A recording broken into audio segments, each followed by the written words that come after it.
Welcome back to a new episode of the NCAA Track and Field Show. I'm your host, Gordon Mack. This past weekend, we had some great action across the country, from the West Coast, East Coast, even in the middle of the mountains. It was great all around, and I'm going to recap what went down, but notably, we're going to break down the rankings. And I have some little bit of,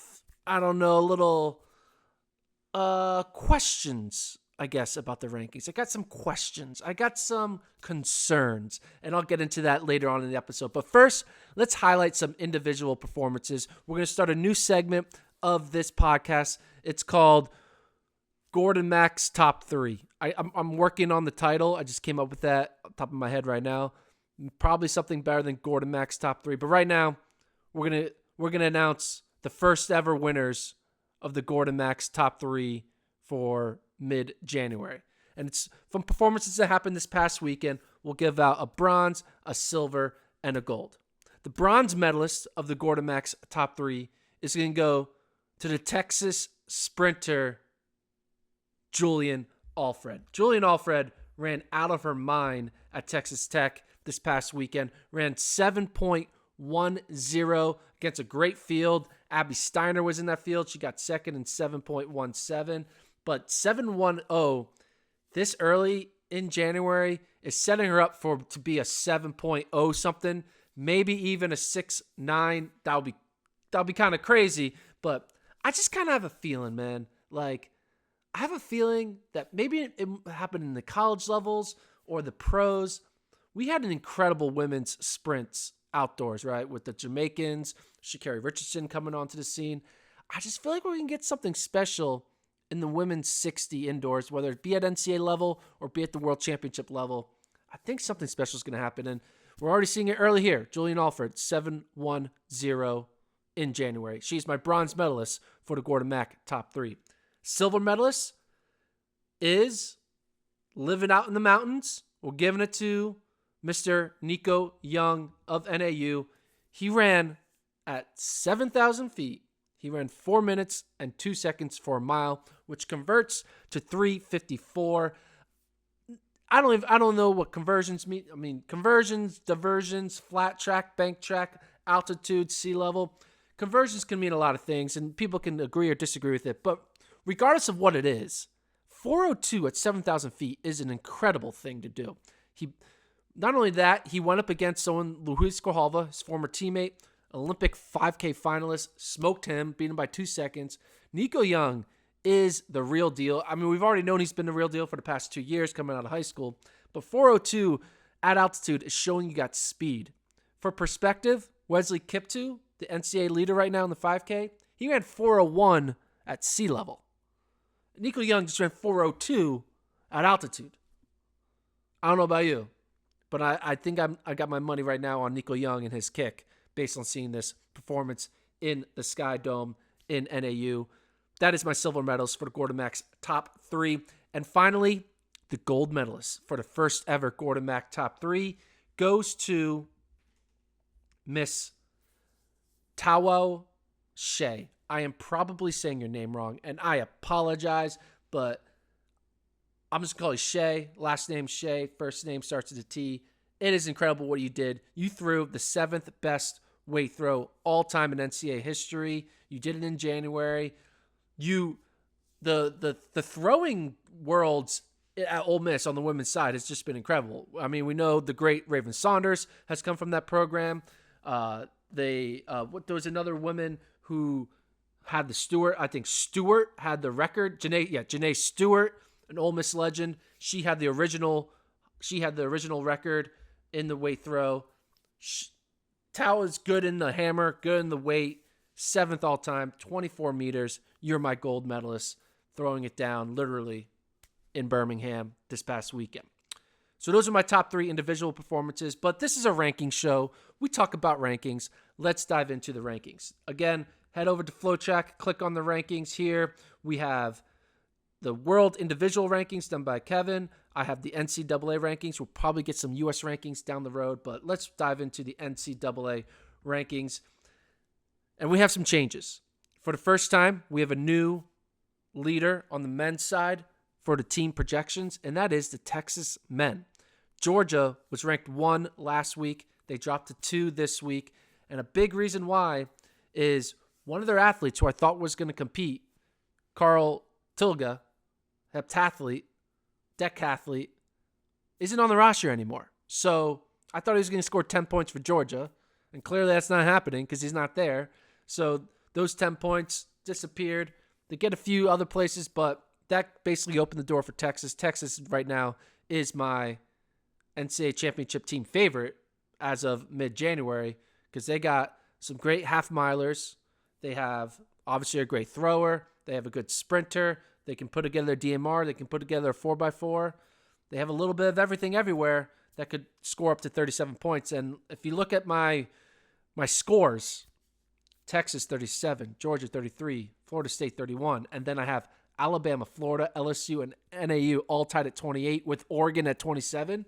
It is basically a virtual tie across the board. No one really has pulled themselves away the way it's happened on the women's side, because on the women's side, Florida dominating still 79 projected points. A&M dominating 56 projected points. Arkansas dominating 46 projected points. And Texas dominating 40 projected points. Like right now, it's a clear 4-team favorite with a heavy lean on the Florida women because, they might score 80 points. It's insane. So not much changed on the women's side, but on the men's side, we basically saw a lot of teams come together. There are, you could say now 8 teams that can win it, with Texas right now leading the way. But these are the rankings. I mean, these are based off of looking at last year's performances, looking at who's in the rosters, who hasn't debuted yet, who will debut, what they're doing now, what they have the potential to do. I take a lot of time and energy put into these NCAA rankings. However, got a little bit of a beef. The good old U.S. Track and Field Coaches Association and Cross Country, also known as USTFCCCA. Sometimes you forget how many C's are in this thing or how many A's, but USTFCCCCA, they do their rankings, and it's not a poll. Like it's not a coach's poll. It's not like they're not just asking the opinions of coaches. They have a formula. They have a track and field rating index is what they called. And the track and field rating index for them, let's start with the women, ranked the Arkansas women number 1, Texas women number 2, Kentucky women number 3, and Texas Tech women number 4. Now, I get it's early. Things can happen. People are going to move up and move down. But I look at these. There are some teams there that make sense, like Texas there. I have Texas in my top 4. I have Arkansas in my top 4. But they have Florida 5th. Florida is going to be an all-time great team. They should not be ranked 5th. Okay? Like, it's like ranking the Alabama football team like 10th in the preseason poll for college football. You'd be like, what? Have you guys not seen who's on the roster for the Alabama football team and who their coach is? I mean, this track and field index, do they not see the transfers that went from Georgia to Florida and the people they returned? Anyway, and the same thing's on the men's side, but it's worse. It's worse on the men's side. They got it right on the top, though. The Texas men, number 1. FloTrack rankings, Texas men, number 1. So that's good. But they have Kentucky, Texas Tech, and North Carolina A&T, 2, 3, 4. Those teams are not going to be podium. First of all, where is Alabama? Where is Florida State? Where is Georgia? Where is Florida? Where is Oregon? I could go on and on of teams that actually will potentially podium that aren't anywhere near here.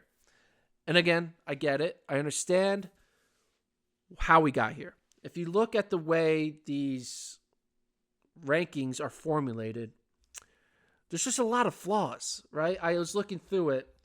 Basically, let's look at the Texas, the BYU men who are ranked 6th right now. They are taking into account BYU. I'm going to zoom in here. I don't mean to put this athlete on blast. This is not my purpose. I'm not trying to be mean. I'm just talking from the heart. Okay? I'm just talking from the heart. Davin Thompson, First of all, back there. Great name. Great BYU name. Davin. Not David. It's Davin. He has an 8:08 3K personal best right now. Good for ranked 34th in the country. It's ranked 34th in the country now because not everyone has run a 3K. 8:08, when all is said and done, is probably going to end up being ranked like 120th in the country because people just are coming and run fast. But according to that, he's getting 0.02 points. Now I get it; it's not a lot of points, but it's some. I can go even higher. Like I can go all the way up to someone like Brandon Garnica, who's run 7:58, which will probably be ranked 50th by the end of the season. They have him getting 9 points. Now these aren't like NCAA scoring points. It's like a whole they have a whole rating thing, but like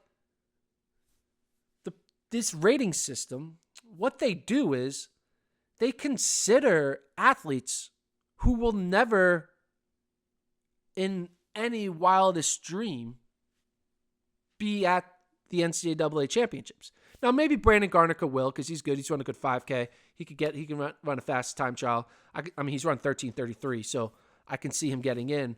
But like when all these teams are getting these rating index points from their marks that will, when all is said and done, 3 weeks from now, 4 weeks from now, 5 weeks from now, are not going to be anywhere near the top 16.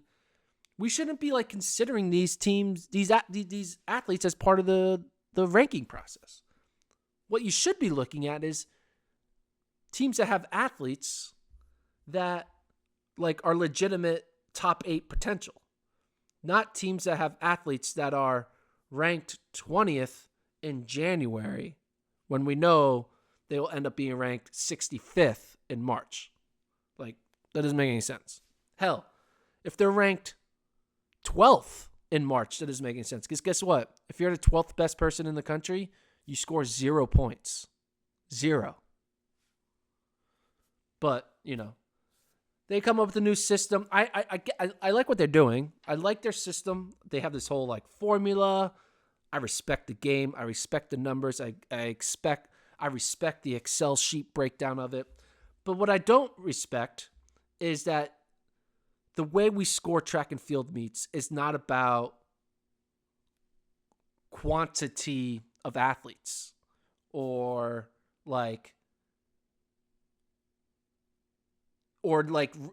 even there's a big difference between second and third. But the difference between second and third in this system is like just a percentage. Like that's 2 whole points when it takes 50 points to win. 2 whole points. It's a huge percentage of swinging a team being a podium team to a not podium team. You get my point. I love USTFCCCA. They do great things. But I'm going to start a little mini turf war here because their rankings right now, especially preseason, they're just not good. They got some right. They got the Texas men right. I appreciate that.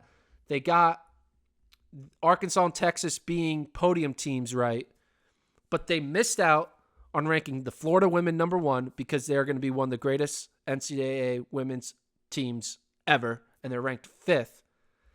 And then on the men's side, they've missed out on ranking Georgia well, on ranking Florida well, on ranking LSU well, on ranking Oregon well, and Alabama and Florida State well. And it is what it is, but that's why you guys need to, if you really want to know who actually can win a title, who actually is close to podiuming, who actually is in the mix. I know, don't look at these rankings. These rankings aren't going to tell the full story. The full story are these rankings. These rankings tell you the full story. And they get more and more accurate as we get along in the season. So check out the full rankings. Again, I updated the individuals, top 8. I updated distance, field events, you name it, we got it. Got the relays here. Don't forget about the relays. We got 4x4s starting to come together. Man, the men's 4x4, Florida's got some studs. Kentucky's showing they got some stuff. LSU has yet to show their true studs because We know what Sean Burrell and Noah Williams can do. And same thing on the women's side. USC hasn't shown what they got on the women's side. It's going to be great. Check out all the rankings here. Again, we're doing so many shows on YouTube and on the site. We have, obviously, the FloTrack podcast 3 times a week. We got This Week in Track with Kevin. Kevin's got the FloTrack ranking show. We got this show, the NCAA Track and Field show. We got race breakdowns. Workout Wednesdays eventually are going to hit the site. It's going to be wild. Check it all out. Like, subscribe, follow us everywhere. Do a TikTok dance. Anyway, that's it. I'm out.